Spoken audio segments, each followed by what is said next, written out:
This is a divine strategy to fight for us. Udelese sikuthina manje. Sesikhalile temanu. Baqhubeka bofaro etempilweni lethu. Uthi uNkulunkulu wawuza umthandazo wethu. Njengesikhathi saMose ukuthi have come down. But this time you need not to do anything. My grace shall fight for you. My grace shall redeem you. When I say this day grace works, a very great battle. Meaning my battles are not small. A battle that was threatening my career. And I fought this battle over time. It comes another battle Kashan. And it looks like every day I'm fighting this battle.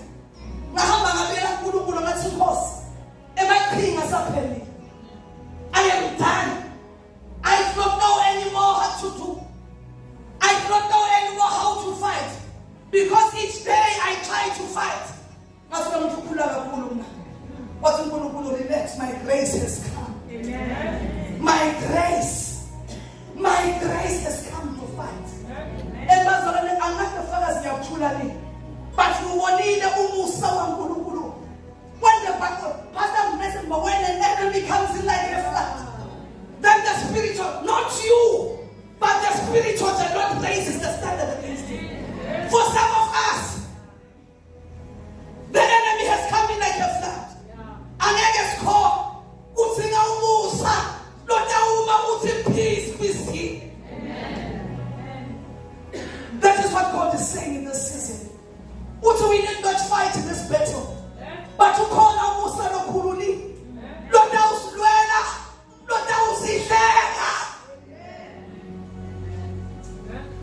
I read a book.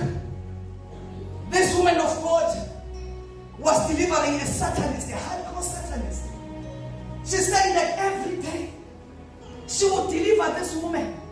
And one day she was so tired. The demons were coming in their numbers because she was a queen of what? She says one day she was tired of because she would go to work in the afternoon, then in the night come back to deliver this woman. She says she was tired. The demons would enter and torture her. She says one day she was asleep, the demons came. I'm calm. Uti, as I was struggling, I saw a great hand that came and removed the hand of the demons. That was greater grace. Some of us is where we are being tormented, we are being tortured.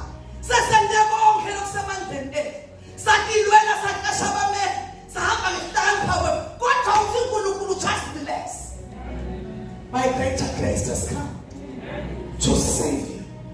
My greater grace has come to rescue you. Let us look at the children of Israel. The Bible says Pharaoh for 430 years doing whatever he liked until they did not fight Pharaoh. But when Moses came, the grace began to fight. For Pharaoh, it's not grace, but it is greater what? Grace. Because when the grace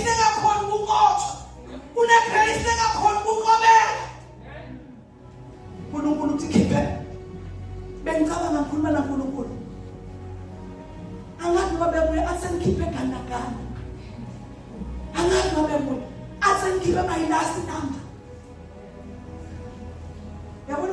The last. What was I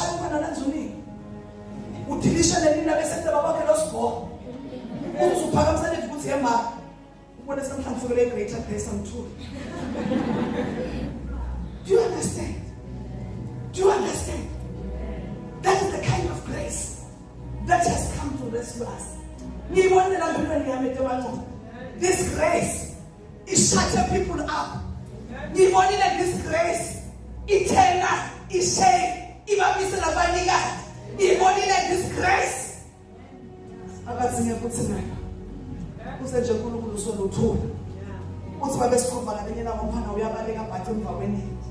What happens?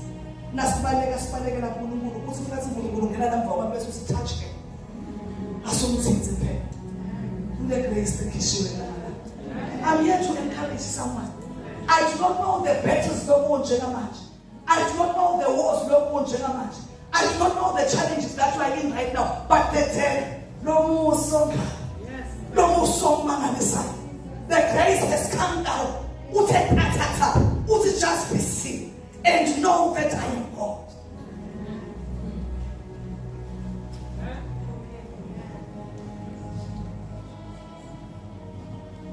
Yamkhumbula Daniel when he was in the den of lions. He